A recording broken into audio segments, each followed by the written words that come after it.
సత్యం శంకరమంచి అమరావతి కథలు నుంచి ఒక కథ. పచ్చగడ్డి భగ్గుమంది.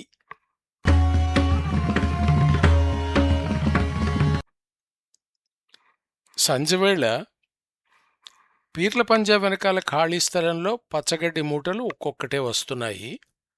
ఆడవాళ్లు పొద్దుననగా పొలాలకు పోయి గట్ల మీద బీళ్ల పక్క పచ్చగడ్డి కోసుకుని అమ్మకానికి తీసుకొస్తున్నారు. వస్తూ వస్తూ దోవలో ఇళ్ల దగ్గర మూట దింపుకుని ఇంత మొహం గడుక్కుని ఇంత బొట్టు పెట్టుకుని ఆ ఖాళీ స్థలానికి చేరుకుంటున్నారు. వలయంగా పచ్చగడ్డి కుప్పలు, ఆ కుప్పల వెనకాల రంగురంగుల చీరలు కట్టుకుని రండి రండి అని పిలిచే కొమ్మలు. కొందరు పచ్చగడ్డి కొనడానికి వస్తారు, కొందరు ఆ పిలుపులు అందుకోవటానికి వస్తారు. ఓ అయ్యా, ఇటు ఈ గడ్డి చూడయ్యా, లేత గడ్డయ్యా, గొడ్లకింక తౌడు ఎక్కర్లే, ఇలా కేకలు. లక్ష్మి ఆలస్యంగా వచ్చింది. గడ్డి కుప్పబోసిన ఎంచుందంటే అంతే, అందరిలా కేకలెయ్యదు. ఏదో ధరకి ఎవరో ఒకళ్ళు కొంటే మూటెత్తికెళ్ళి వాళ్ళ దొడ్లో వేస్తుంది. లక్ష్మి రాకపోతే ఆ చోటుకి కళలేదు. చిలకాకు పచ్చ చీర కట్టుకుని నుదుటిన పెద్ద కుంకం బొట్టుతో వస్తూనే నవ్వుతూ అందర్నీ పలకరిస్తుంది. వాళ్ళప్ప బుల్లిగాడు బడికి వెళ్తున్నాడంటే, ఓ నువ్వు కలిపిన్ని అయ్యకు సులువుగా ఉందా? వాళ్ళబ్బో సీతాలు అప్పుడే పమిటలేస్తుందే. ఇలా అందరిలో కలిసిపోయేది. వయస్సులో ఉన్న లక్ష్మి మిలమిల్లాడే కళ్ళతో గలగల నవ్వుతూ అందర్నీ పలకరిస్తుంటే మొగాళ్ల కళ్ళన్నీ లక్ష్మి మీదే. కాని లక్ష్మితో సరసం ఆడాలంటే భయం. ఓసారి పోలాయి లక్ష్మి దగ్గరికి వచ్చి గడ్డి బావుందే అన్నాడు. తీసుకో బాబూ అంది లక్ష్మి. ఎంత ధర? మామూలే కదా బాబూ, రూపాయి ఇప్పించండి. రూపాయనంటే నీ ధర? 5 రూపాయలు ఇస్తా, తీసుకో. బాబూ, గడ్డి గొడ్లక మీకా అంది లక్ష్మి. ఆ మాటతో పోలాయి బిల్లబీటుగా పడిపోయి మొహం మాడ్చుకుని వెళ్ళిపోయాడు. అప్పటినుంచి లక్ష్మితో ఎవ్వరూ ఎకసక్కేలాడరు. అప్పుడే కొన్ని మూటలు బేరం కుదిరి వెళ్ళిపోతున్నాయి.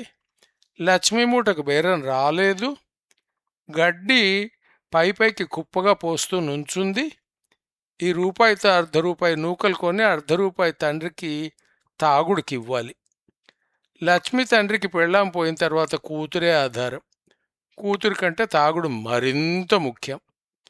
సంవత్సరం క్రితం లక్ష్మి ఇంతసేపు నుంచునే పని లేదు. ఆ మూట ఇంకోళ్ళు కొనే పని లేదు. అది రావుల మూటే. లక్ష్మి ఆలోచనలు రావులమావ మీదకి వెళ్ళాయి. అప్పట్లో రావులమావ పున్నయ్య గారింట్లో పాలేరుగా ఉండేవాడు. తను గడ్డి కోసుకోవడానికి పొలాలకు వెళ్తే అతగాడు గొడ్లని తోలుకుని పొలాల వైపుకి వచ్చేవాడు. గొడ్లని బీట్లో వదిలేసి దాన్ని వెతుక్కుంటూ వచ్చి తనతో పాటు గడ్డి కోసిపెట్టేవాడు. పొద్దున్న ఎడనెత్తికొచ్చాక తను తెచ్చుకున్న బువ్వమూటని లక్ష్మికి పంచేవాడు. కుంటలో 2 నీళ్లు తాగి మర్రిచెట్టు కింద ఊసులు అడుకునేవాళ్ళు. సాయంత్రం లక్ష్మి గడ్డిమూట కట్టి తలకెత్తమంటే తమాషా చేసేవాడు. బరువని సగం మూత ఎత్తి వదిలేసేవాడు. లక్ష్మి ఒకటే నవ్వు. అలా 5-6 సార్లు వదిలేసి మూట లక్ష్మి తలకెత్తి దగ్గరగా జరిగేవాడు.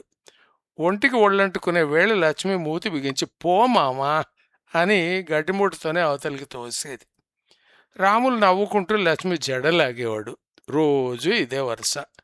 డొంకలో నడుస్తూ కబుర్లాడుకుంటూ ఊళ్ళోకి వచ్చేవాళ్ళు. లక్ష్మి సరాసరి పీర్ల పంజా దగ్గరికి వస్తే రాములు కొట్లంలో గొడ్డని కట్టేసి గడ్డి మూటల దగ్గరికి వచ్చేవాడు. యజమాని చేత ఓ పావలా ఎక్కువ ఇప్పించి లక్ష్మి మూటనే కొనేవాడు. మావా, ఇందులో సగం గడ్డి నువ్వు కోసిందే కదా, నీ కట్టను నాకిస్తున్నావా అని లక్ష్మి అంటే, నా బతుకే నీకు దారిపోస్తున్నాను కదే అనేవాడు. రాములు తన బతుకు లక్ష్మికి దారి పొయ్యలేదు. పెద్దల్ని కాదనలేక కట్నం డబ్బు అని భ్రమిసి సీతాల మెళ్ళో తాళి కట్టాడు. ఆనాటి నుంచి ఈనాటి దాకా రాములు లక్ష్మీమోహన్ చూడలేదు. పాలేరుతనం మానేసి గేదెను కొనుక్కొని పాలమ్ముకుంటున్నాడు.